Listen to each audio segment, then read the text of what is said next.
مثل کوه معطلی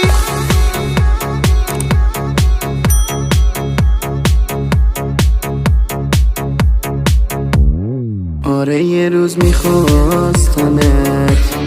دیوونه وار خیلی زیاد گفتم میمیرم واسه تو بی معرفت یادت میاد نفهمیدی که تا ابد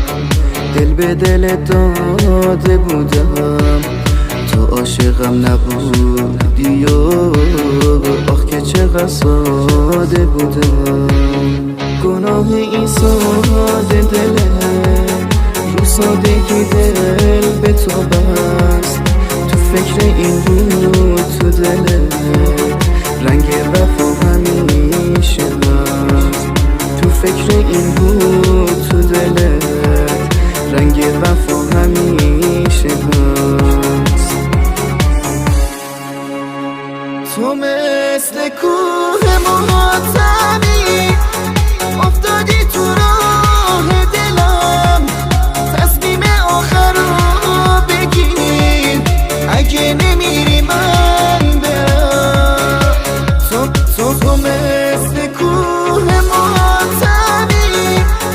افتادی تو راه دلم تصمیم آخر رو بگیر اگه نمیری من برم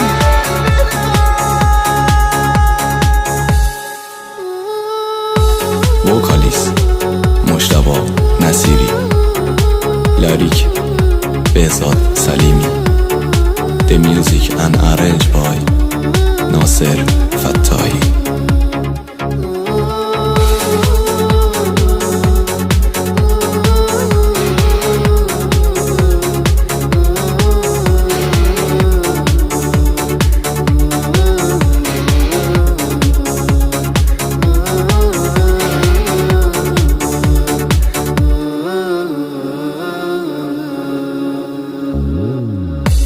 ساده دلم تو رو میخواست